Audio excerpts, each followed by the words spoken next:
Reporter breaking. മണിക്കൂറുകൾ നീണ്ട മൂന്നാം വട്ട ചർച്ച ജനീവയിൽ അവസാനിച്ചിരിക്കുന്നു. ഗൗരവമേറിയ ചർച്ചകൾ നടന്നുവെന്നാണ് ചർച്ചകൾക്ക് ശേഷം ഇറാൻ പ്രതികരിച്ചത്. അങ്ങനെ ഒരു പ്രതീക്ഷയുടെ സൂര്യോദയം എന്ന് വേണമെങ്കിൽ പറയാം. ആണവ വിഷയത്തിലും ഉപരോധ ഇളവുകളിലും നല്ല പുരോഗതി ഉണ്ടായിട്ടുണ്ട് എന്നാണ് ഇറാൻ വിദേശകാര്യമന്ത്രി അബ്ബാസ് രാഗ്ചി പറഞ്ഞിരിക്കുന്നത്. എന്നാൽ അമേരിക്ക ഇതുവരെ പ്രതികരിച്ചിട്ടില്ല. വിനിത വേണു ഉണ്ട് കൂടുതൽ വിവരങ്ങളുമായി. വിനിത വേണു, നല്ല പുരോഗതി എന്ന് പറഞ്ഞാൽ പ്രതീക്ഷയ്ക്ക് ജീവൻ വയ്ക്കുന്നു എന്നാണോ നമ്മൾ മനസ്സിലാക്കേണ്ടത്? വലിയ പടക്കപ്പലുകളെ ഒരുക്കി സേനാവിന്യാസം നടത്തിയിട്ടുണ്ട് അമേരിക്ക. അതിനിടയിലാണ് മൂന്നാം വട്ട ചർച്ച ഇപ്പോൾ പൂർത്തിയാക്കിയിരിക്കുന്നത്. എന്താണ് നമ്മൾ പ്രതീക്ഷിക്കേണ്ടത് Vineetha? Doctor Arun, very good morning.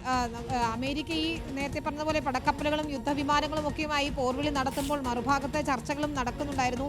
ഏതായാലും ചർച്ചകൾ അലസിപ്പിരിഞ്ഞില്ല എന്നതാണ് ഏറ്റവും ആശ്വാസകരമായ കാര്യം. മാത്രമല്ല നിർണായക പുരോഗതിയുണ്ട് ചർച്ചകളിൽ. പ്രത്യേകിച്ച് ആണവ വിഷയമായാലും ആണവ കരാറായാലും മറ്റ് ഉപരോധങ്ങൾ ഇളവ് നൽകുന്ന കാര്യത്തിലായാലും ഒക്കെ തന്നെ വലിയ പുരോഗതിയുണ്ട്, പ്രതീക്ഷ നൽകുന്ന പുരോഗതിയുണ്ട് എന്ന് ഇറാൻ വിദേശകാര്യമന്ത്രി അബ്ബാസ് അരാഗ്ചി തന്നെ പ്രതികരിക്കുമ്പോൾ അത് ആശ്വാസകരമാണ്. മാത്രമല്ല ഒമാനും സമാനമായ രീതിയിലാണ് പ്രതികരിച്ചിരിക്കുന്നത്. ഇനി അമേരിക്കയുടെ പ്രതികരണം, അമേരിക്കയുടെ നീക്കങ്ങൾ അതാണ് അറിയേണ്ടത്. ഏതായാലും ഈ ഉപരോധങ്ങളിൽ ഇളവ് ലഭിക്കുക എന്നത് ഇറാനെ സംബന്ധിച്ചിടത്തോളം ഏറെ പ്രധാനപ്പെട്ടതാണ്. അതുകൊണ്ട് ആണവ പദ്ധതി നിയന്ത്രിക്കാൻ തയ്യാറാണ് എന്നാണ് ഇറാൻ ഇപ്പോൾ ചർച്ചയിൽ അറിയിച്ചിരിക്കുന്നത്.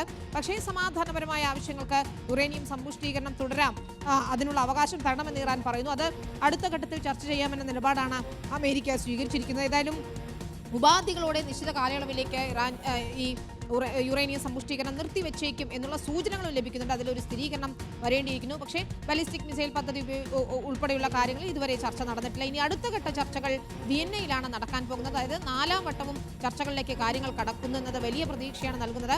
മറുഭാഗത്ത് ഇപ്പോൾ അമേരിക്ക യുദ്ധക്കപ്പലുകളും പടക്കോപ്പുകളും ഒക്കെ വിന്യസിച്ച സാഹചര്യത്തിൽ വഴങ്ങുന്നു ഇറാൻ എന്നുകൂടി നമുക്ക് വേണമെങ്കിൽ വിലയിരുത്താം. ഏതായാലും ഒരു യുദ്ധഭീതി ഉടൻ ഉണ്ടാകില്ല. അടുത്ത ഘട്ട ചർച്ചകൾ കൂടി കാത്തിരിക്കും അമേരിക്ക എന്ന് നമുക്ക് പ്രതീക്ഷിക്കാം. Doctor okay, thank you. വിനീതയാണ് നമുക്കൊപ്പം ചേർന്നത്.